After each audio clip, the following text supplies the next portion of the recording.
Lu pandang berlian gue deh, biar lu kaya kayak gue, ya. Kalau lu belajar hukum yang benar, lu akan kaya kayak gue.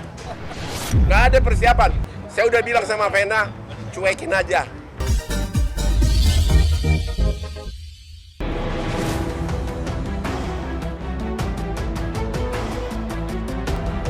Meninggalkan polemik rencana Indra Bekti dan Aldila Jelita menikah lagi yang ditentang keras Ibunda Dila. Di lain kisah, permasalahan di antara Vena Melinda dan Ferry Irawan justru bergulir semakin panas. Pasca Ferry dinyatakan bebas setelah 7 bulan mendekam di penjara, Hotman Paris Hutapea sebagai kuasa hukum Vena pun angkat bicara. Menurutnya, perihal kebebasan Ferry bukanlah karena pihak Ferry menang dan tak terbukti melakukan KDRT berat, melainkan memang sudah ketentuan undang-undang bagi narapidana untuk mendapatkan remisi. Bagi Hotman, pihak Ferry sudah kalah telak, baik secara pidana maupun perdata. Perihal kekerasan dalam rumah tangga pun terbukti adanya. Karena itulah, Ferry menjalani hukuman di balik jeruji besi. Lantas, benarkah Vena Melinda sempat curhat kepada Hotman Paris lantaran tidak puas Ferry bebas lebih cepat daripada seharusnya? Ya, Vena Melinda, ya menang udah. Kan sudah menjalani berapa bulan itu kan selesai. Bahwa si cowok itu dapat remisi itu kan memang persyaratan undang-undang. Perlawanan yang mana lagi sih? Ya, perlawanan yang mana lagi? Ada yang mengatakan akan membuat laporan polisi karena itu bukan KDRT berat, tapi KDRT yang agak ringan, ya kan? Kan yang menerapkan pasal itu kan polisi di awal. Rakyat Vena mengadu, oke? Saya diginiin, polisi menerapkan pasal yang diterapkan itu pasal 4 ayat 1 ayat 4 yaitu KDRT berat sama ringan, ya. Kemudian terbukti KDRT ringan, itu ya. Itu kan proses hukum, bukan Vena yang menentukan pasalnya, tapi polisi. Iya, dia curhat sama saya, ditanyakan, kok udah bebas? Ya memang itu ketentuan perundang-undangan. Ya, semua orang menikmatinya remisi, kalau remisi. Terus mengenai kamu udah menang, saya bilang, udah selesai. Cerainya pun sudah dikabuli, tapi si cowok itu yang banding. Itu loh. Ya rasa tidak puas sih ada, tapi rasa tidak puas terhadap ya karena sudah bebas. Karena undang-undang yang membuat dia bebas karena remisi, bukan karena menang di perkara, bukan. Udah kalah mereka sana, udah kalah telak. Udah kalah mereka sana, udah kalah telak. Bagaimana dengan kepulangan Mas Ferry? Ya, ya lagi-lagi oknum advokat tua itu menyatakan dia sudah menang, kan begitu ya. Menang itu nggak apa-apa, menang kemarin kan. Kalau sekarang kan ya tugas kita juga giliran kita nanti menang ya Mas ya. Kita juga harus menang dalam arti kata menyajikan semua fakta-fakta yang tidak bersesuaian dengan apa yang diucapkan gitu. Jadi saya menghimbau nih pada oknum advokat tua itu nggak usah bicara lain daripada urusan hukum ya. Kemarin teman-teman wartawan nanya urusan hukumnya, tapi dia malah bangga memamerkan cincin berliannya lah, memamerkan mobil Lamborghini-nya lah. Kita bukan sedang beradu siapa kaya, siapa yang tidak kaya.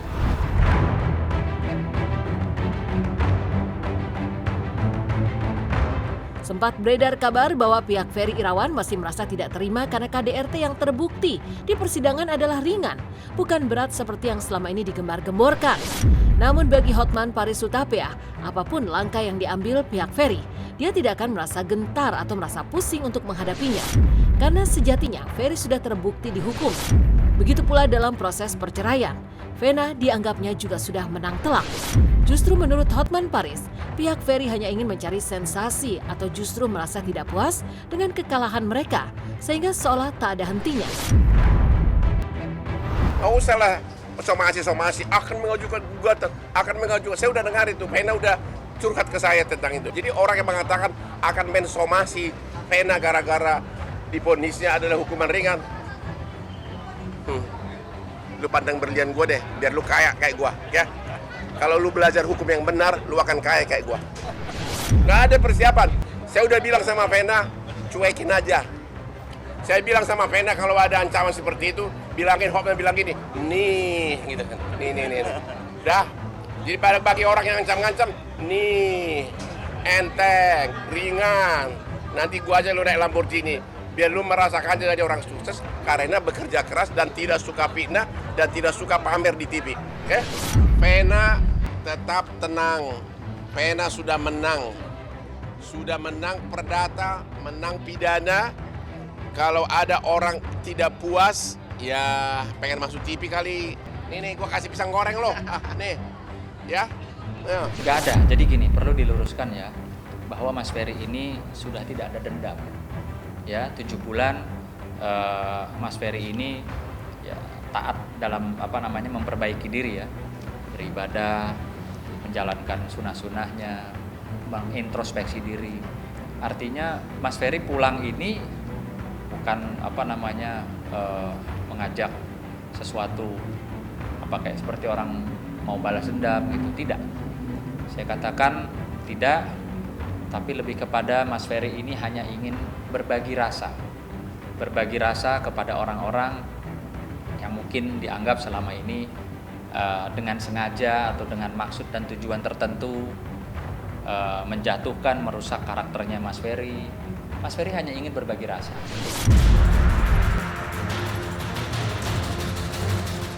Di sisi lain, Ferry Irawan didampingi kuasa hukumnya Sunan Kalijaga menyampaikan bahwa kini mereka tengah menyiapkan langkah untuk membersihkan citra yang selama ini dianggap buruk oleh publik. Selain kasus KDRT, mereka juga mengungkit perihal tudingan bahwa Ferry sebagai suami tidak pernah memberikan nafkah kepada Vena. Namun dengan tegas, pihak Ferry mengaku memiliki bukti, bahkan menantang pihak Hotman Paris dan Vena untuk saling beradu fakta. Kalau saya bekerja, pasti saya mengetahui jumlah.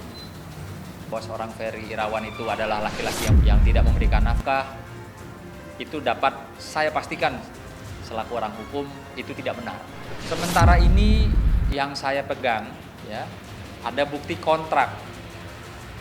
Mas Ferry bekerja, hasil daripada jerih payah Mas Ferry bekerja itu masuk ke rekening Mbak Vena. Ya, jumlahnya juga bermacam-macam, bervariasi jumlahnya. Dari yang puluhan juta, ada yang jutaan, sehingga kalau diakumulasi selama 8 bulan ya bro, 8 bulan menikah itu tentunya sangat tidak pantas kalau dibilang klien saya itu Mas Ferry Irawan adalah seorang laki-laki yang tidak memberikan nafkah. Kalau opini publik dibangun bahwa Mas Ferry ini hanya tukang minta-minta sama istri, saya katakan dengan tegas, dengan alat bukti yang sedikit saja saya baru pegang, saya nyatakan itu tidak benar atau cenderung bertendensi fitnah. Saya udah bilang sama Vena, kamu sudah menang, sudah. Nggak usah khawatir apapun, ya.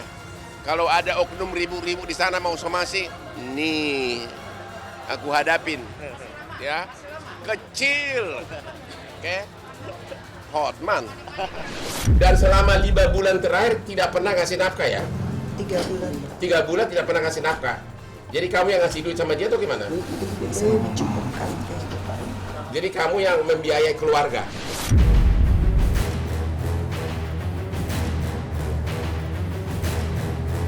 Yang juga tak kalah menjadi sorotan, pihak Ferry Irawan juga menanggapi sikap Vena saat melakukan pengembalian barang-barang pribadinya yang sempat menghebohkan karena dianggap tidak sopan.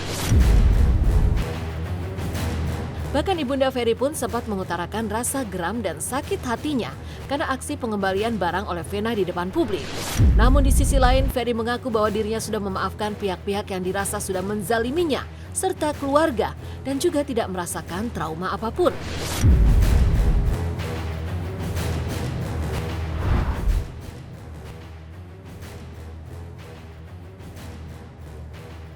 Emang wajib dikembalikan kan? Karena kalau misalkan nggak dikembalikan pun pasti nanti nggak akan dipakai, daripada di rumah nanti disimpan jamuran, yang mending dikembalikan. Gitu. Sama kayak parfum nih, Hadiah semua. Ini parfum sini bang. Saya pengen kembaliin. Meskipun Bang Hotman bilang nggak usah, Iya. karena ini ada orang tuanya.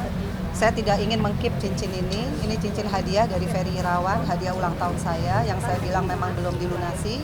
Jadi saya mau mengembalikan saja. Mungkin dicatat Mas. Oh gitu. cincinnya. Ya, Mau saya mau dikembalikan, Bu? kembalikan. Di depan teman-teman wartawan saya kembalikan semua yang pernah diberikan Ferry kepada saya. Jadi tidak ada lagi hal-hal yang bisa sekiranya ke depannya akan menjadi masalah, karena saya tidak mau lagi ada masalah. Riannya Ferry, kenapa harus dikembalikan? Kan itu udah hak miliknya dia. Sebenarnya nggak harus dikembalikan. Mungkin belum puas juga kali nyakitin Ferry. Tapi secara umum kalau barang orang tidak kita kembalikan itu bisa kena penggelapan pasal 372 KUH pidana. Itu bisa ancamannya kalau nggak salah 4 tahun penjara. Saya tidak mengatakan apakah ada barangnya Ferry di Vena. Ini saya hanya bahas secara normatif hukum pada umumnya. Karena masyarakat tidak tahu kenapa Vena itu mengembalikan secara terbuka depan umum, karena pihak sana yang duluan meminta barang itu secara terbuka. Karena dulu secara terbuka udah masuk media malah. Jadi karena dia diminta secara terbuka melalui media, ya dia jawab secara media. Impas dong. Ya nggak pas dong, kan mereka yang minta. Ingat nggak dulu sampai kita minta surat kuasa? Ingat nggak dulu di depan pengadilan? Mereka minta, mana surat kuasanya? Ingat nggak dulu ada kan? Jadi mereka yang minta. Lagian juga barang apa sih? Parfum setengah tinggal sepertiga botol. Pokoknya saya selama 7 bulan ini banyak sekali yang saya pelajari. Banyak sekali saya hanya mengambil hikmahnya aja. Karena kan saya itu di dalam banyak belajar lah. Saya nggak mau pelajaran saya dalam itu sia-sia. Makanya saya tadi bilang, kalau saya bicara, insya Allah bicara saya sekarang jadi manfaat. Kalau pun saya diam saya menjadi pahala. Jadi pada saat saya dalam itu, saya lebih banyak istighfar, minta ampun, introspeksi, apa yang sudah saya kerjakan selama ini. Dan pada saat saya menemukan hal itu, kita hidup kan mencari ridhonya Allah. Sementara Allah itu ridho, kita ada di pesantren. Kenapa saya harus seperti orang yang menolak ketentuan dan ketetapan Allah? Jadi saya jalani ketika saya menerima semua. Memang tidak mudah, menuju keikhlasan itu tidak mudah. Pengorbanan yang luar biasa, lahir batin. Tapi ketika saya menerima semua dengan ikhlas, bukan di mulut ya, di hati. Dan saya sudah memaafkan semua yang menzalimi saya dan ibu saya dan keluarga saya. Di tengah polemik yang tengah bergulir, namun kehidupan tentu tetap harus berjalan. Hampir setahun mendekam di dalam tahanan, Ferry Irawan kini tengah fokus menata diri. Tak hanya itu, ia juga menikmati quality times, salah satunya menikmati kebebasan dengan riding moge bersama Sunan Kalijaga dan rekan-rekan lainnya di hari Minggu pagi. Sementara itu berbeda dengan Ferry, Hotman Paris Hutapea justru tetap santai dan asyik menyantap nasi uduk di tempat makan pinggir jalan. Meski terkenal dan memiliki kekayaan melimpah, namun bagi Hotman Paris menyantap makanan di pinggir jalan memiliki kenikmatan dan sensasi tersendiri. Di sisi lain, Vena Melinda diketahui menggelar pengajian di kediamannya kemarin. Persiapannya apa ya? Nggak ada sih. Emang udah biasa aja. Dulu kan sering touring. Ya udah sekarang balik lagi ke hobiku lah gitu. Ya alhamdulillah senang. Udah lumayan kan, lumayan lama. Jadi sekarang udah mulai aktif lagi lah gitu. Udah lama kan ini kan baru. Terus minggu pertama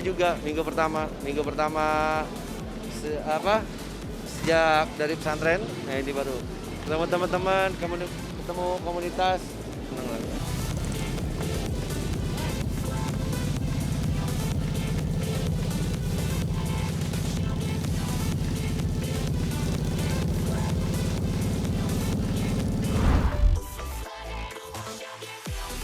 Pakai jas, pakai Lamborghini, sering makan di pinggir jalan. Apa nih Bang? Masuk. Lebih enak dari hotel bintang 5. Masuk. Biasanya favoritnya apa nih Bang? Hah? Favoritnya apa makanan? Favorit saya pecel lele di Jalan Senopati. Sering banget. setiap Sabtu Minggu. Bahkan mobil mewah saya itu nggak pernah dipakai kemanapun selain makan di kaki lima.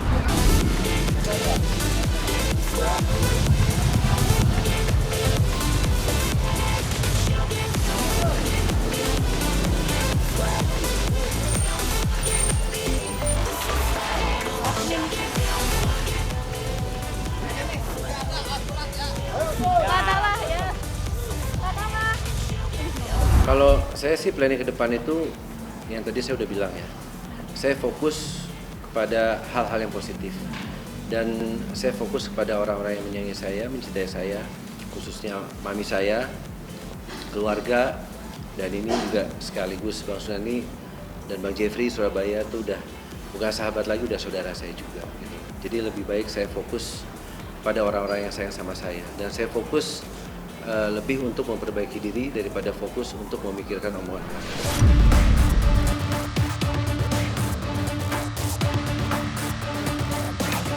Meninggalkan polemik rencana Indra Bekti dan Aldila Jedita menikah lagi yang terhalang restu orang tua, hingga panasnya perseteruan antara Ferry Irawan dan Vena Melinda yang masih terus bergulir.